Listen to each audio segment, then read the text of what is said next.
नमस्कार मंडळी. तुम्ही रोज तुमची जीभ आरशात पाहता का हो?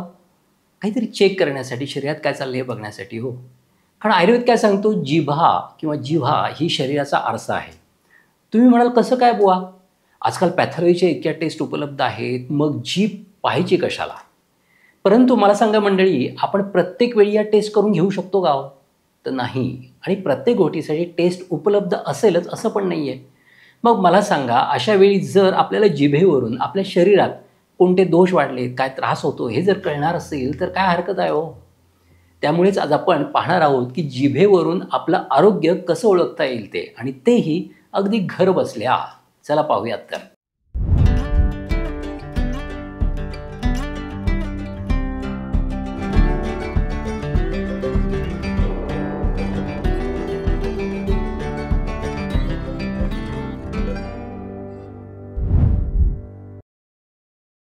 मंडळी, आपल्याला कुठलाही आजार कुठून चालू होतो माहिती आहे का?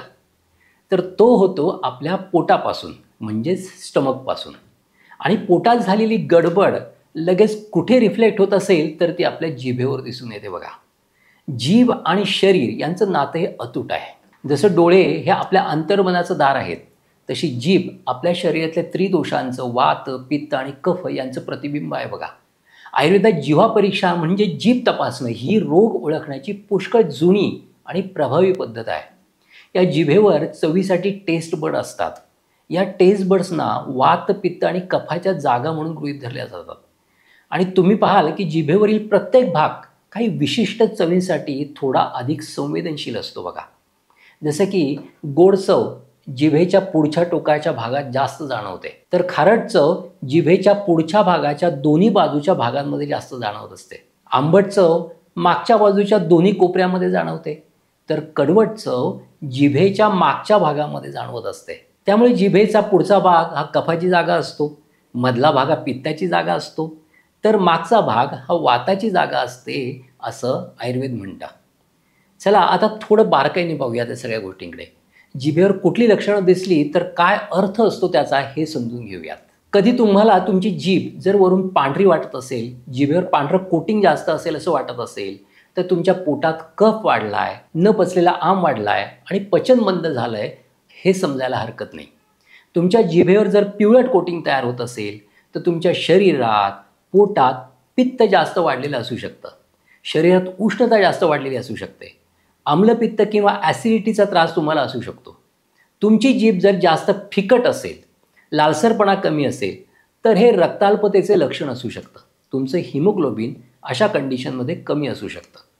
तुमची जीभ जर जास्त चमकदार, लाल असेल, तर तुमच्या शरीरात पित्त खूपच आहे हे समजतं. ताप, जळजळ किंवा जंतुसंसर्ग झाला असेल, तर अशा प्रकारे जीभ लालसर आणि चमकदार दिसायला लागते. मंडळी बघा, काही जणांना जिभेला भेगा असतात. याचं कारण असं की त्यांच्या शरीरात वातदोष हा प्रचंड वाढलेला असतो. शरीरात कोरडेपणा आलेला असतो. तुमची जीभ खूप गुळगुळीत, स्मूथ आणि पॉलिश केल्यासारखी असेल, तर मग तुमच्या शरीरात व्हिटॅमिन्सची कमतरता आहे हे ओळखायला हरकत नसते. विशेषतः व्हिटॅमिन बीची कमतरता असण्याची शक्यता अशा कंडिशनमध्ये जास्त असते.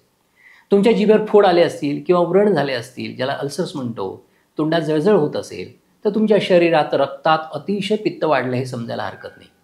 जास्त तिखट, मसालेदार खाणं, खूप जास्त मांसाहार करणं, जास्त चिंता करणं या गोष्टीमुळे रक्तात दोष निर्माण होतो आणि जिभेवर फोड किंवा अल्सर्स तयार व्हायला लागतात, ज्याला आपण बोलीभाषेमध्ये तोंड येणं असं म्हणतो. आता अशा दोषांचा तुमच्या शरीरावर परिणाम होऊन तुमच्या जिभेवर परिणाम झाला असेल, तर करायचं काय? काही थोडक्यात उपाय सांगतो. तुमच्या शरीरात जर पित्त वाढलं असेल, तर गुळवेल, आवळा, कोरफडीचा रस आहे, सब्जा आहे, वाळा आहे, या गोष्टी वापरा. कफ वाढला असेल तर तुळस, नंतर सुंठ, हळद, वासा या गोष्टी घ्या.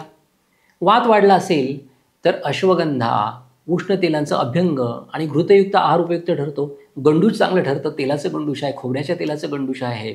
अशी गंडूश म्हणजे तोंडात औषध धरायचं आणि थोड्या वेळ धरून थुंकून टाकायचं. असं केल्याने तुमच्या तोंडामधला वात कमी होतो, जिभेचा वात कमी होतो आणि शरीरामधला पण वात कमी होतो आणि तुमच्या शरीराचं आणि जिभेचं आरोग्य चांगलं होतं. मित्रांनो, आपली जीभ दररोज आपल्याला काही ना काही सांगत असते बघा. फक्त ऐकायचं आणि समजून घ्यायचं आहे. आयुर्वेद काय म्हणतो? आयुर्वेदाचं नातं तर निसर्गाशी आहे. जिभेवरून आरोग्य ओळखायचं कसं आणि लवकर उपचार करायचे कसे हे सगळं आपण आज पाहिलं. हे सगळं अंमलात आणा, खूप छान फायदा होईल. तुमचं आरोग्य कसं टिकवायचं, तुमच्या शरीरामध्ये काही आजार झाले ते कसं ओळखायचं, याच्यावरून तुमच्या नक्कीच लक्षात येईल. हे सगळं व्यवस्थित फॉलो करा. तुम्हाला जर आजचा व्हिडिओ आवडला असेल तर आपल्या चॅनलला सबस्क्राईब करा, शेअर करा आणि दुसऱ्यांना सांगायला पण विसरू नका. आता इथेच थांबूयात. पुन्हा भेटूयात एक नवा विषय घेऊन. तोपर्यंत स्वस्थ राहा, मस्त राहा. धन्यवाद.